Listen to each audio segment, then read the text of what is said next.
Hi friends, welcome to Arunji kitchen. இன்றைக்கி நம்ம வீடியோவில் என்ன பார்க்க போகிறோம் அப்படின்னா, ஒரு ஸ்பெஷலான முட்டை பொடி மாஸ் எப்படி பண்ணுறதுன்னு தான் பார்க்க போகிறோம். இந்த முட்டை பொடி மாஸ் குழந்தைங்க ரொம்ப விரும்பி சாப்பிடுவாங்க, அவ்வளோ டேஸ்ட்டாக இருக்கும். அதுக்கு எப்படி பண்ணுறதுன்னு ஃபஸ்ட்டு பார்க்கலாம் வாங்க. இப்போ நான் ஒரு பேனில் நல்லா ஒரு 2 ஸ்பூன் அளவுக்கு நல்லா எண்ணெய் ஊற்றிருக்கேங்க. நான் சன்ஃப்ளவர் ஆயில் யூஸ் பண்ணியிருக்கேன். நீங்கள் என்ன ஆயில் வேணாலும் யூஸ் பண்ணிக்கலாம். ஏன்னா முட்டை பொடி மாஸ் என்ன ஆயிலில் பண்ணாலும் டேஸ்ட்டாக தான் இருக்கும். இப்போ இந்த எண்ணெய் நல்லா காயட்டும். காஞ்சதுக்கப்புறம் நல்லா ஒரு ஸ்பூன் கடுகு போட்டுக்குங்க. கடுகு போட்டதும் ஒரு வெங்காயம் இல்லைனா 2 வெங்காயம் போட்டுக்குங்க. பெரிய வெங்காயமாக இருந்தால் 1 போட்டுக்குங்க. மீடியம் சைஸ்னால் 2 கூட போட்டுக்கலாம். இப்போ இந்த வெங்காயத்தை நான் சின்ன சின்னதாக கட் பண்ணி எடுத்திருக்கேன். இதை நல்லா ப்ரௌனிஷ் ஆகிற வரைக்கும் லைட்டாக நல்லா வதக்கிட்டே இருங்க. ரொம்ப ப்ரௌனிஷ்னலாம் இல்லை, ஓரளவுக்கு லைட் ப்ரௌன் வந்ததும் நீங்கள் எடுத்துடலாம். இது நல்லா வதங்கினா சரி. இப்போ இந்த வெங்காயம் நல்லா வதங்கி வரட்டும். இப்போ நான் முட்டை பொடி மாஸ் பண்ணுறதுக்கு நான் 3 முட்டை எடுத்திருக்கேங்க. இப்போ இந்த வெங்காயம் வதங்கினதும் நான் 3 முட்டையை ஒவ்வொரு முட்டையை உடச்சி இதில் ஆட் பண்ணிக்க போகிறேன். பாருங்கள், நான் அப்படியே முட்டையை உடச்சி இதில் ஊற்றுறேன். நான் முன்னாடியே கலக்கியெல்லாம் வைக்கலை, அப்படியே தான் உடச்சி ஊற்றிருக்கேன். இந்த மாதிரி நான் 3 முட்டை எடுத்திருக்கேன். ஸோ 3 முட்டையும் நம்ம ஒவ்வொன்றா இப்போ நம்ம சேர்த்துக்கலாம். முக்கியமான விஷயம் என்ன அப்படின்னா, இந்த முட்டை சேர்க்கும் போது நீங்கள் மீடியம் ஃப்ளேமில் தான் வச்சுருக்கணுமோ தவிர ஹை ஃப்ளேமில் வச்சுருக்கவே கூடாது.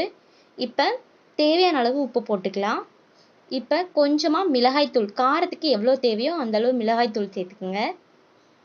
அதுக்கப்புறம் நல்ல வாசனையாகவும் டேஸ்ட்டாகவும் இருக்கிறதுக்காக கரம் மசாலா சேர்த்துக்கலாம். பாருங்கள், கரம் மசாலா சேர்த்தாச்சு. அதுக்கப்புறம் உங்களுக்கு கொஞ்சம் கலர்ஃபுல்லாக வரணும் அப்படின்னு நினச்சிங்கன்னா கொஞ்சம் மஞ்சள் தூள் சேர்த்துக்குங்க. ஏன்னா மஞ்சள் தூள் சேர்த்தோம் அப்படின்னா முட்டை பொடி மாஸ் ரொம்பவே டேஸ்டியாக கலர்ஃபுல்லாக சூப்பராக இருக்கும். இப்போ இதை நம்ம ஒன்றோடு ஒன்று நல்லா கலந்து விட்டுறலாம். இதை நீங்கள் ஹையில் வச்சிங்க அப்படின்னா அடி பிடிச்சிடும், அதனால் சிம்மில் வச்சே கலந்து விடுங்க. இப்போ இது நல்லா கலந்துட்டோம். இந்த முட்டை போட்டதுமே நமக்கு இந்த மாதிரி பிடிச்சு வரும். நல்லா இந்த மாதிரி நல்லா கரண்டியை வச்சு இது பண்ணி நல்லா இந்த மாதிரி பரட்டி விடுங்க. இப்போ இது நல்லா இந்த முட்டை வேகணுங்க. அதாவது இந்த தண்ணி பதம்லாம் இல்லாமல் நல்லா ட்ரை ஆகிற அளவுக்கு நீங்கள் வதக்கணும். இந்த மாதிரி ஒவ்வொன்று ஒட்டாமல் வர மாதிரி வதக்கணும். ஸோ நீங்கள் இந்த மாதிரி நல்லா இந்த மாதிரி கரண்டியை வச்சு இந்த மாதிரி இது பண்ணி நீங்கள் நல்லா பரட்டி விட்டுட்டே இருங்க. இந்த முட்டை பொடி மாஸ் நல்லா ஒன்றோடு ஒன்று ஒட்டாமல் வந்தால் தான் டேஸ்ட்டாக இருக்கும். நான் இதில் நீங்கள் மிளகாயும் போட்டுக்கலாம். அதே குழந்தைங்களுக்கு நீங்கள் கொடுக்கணும் அப்படின்னா மிளகாய் எடுத்து வச்சுட்டு சாப்பிடுவாங்க.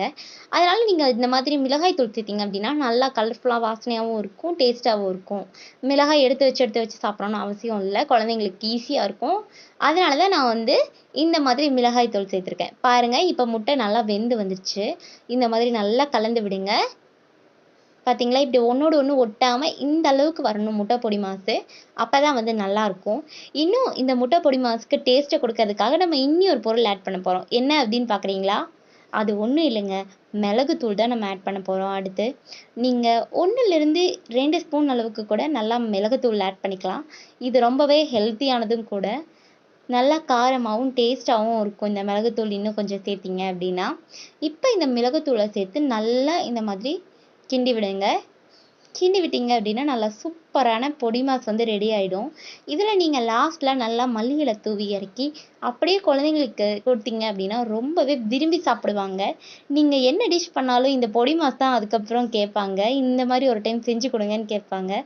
அதனால இந்த முட்டை பொடி மாஸ் நீங்கள் பண்ணி கொடுங்க, ரொம்பவே சூப்பராக இருக்கும். Thank you friends.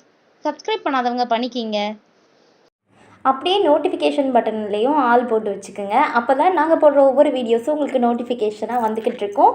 Thank you friends.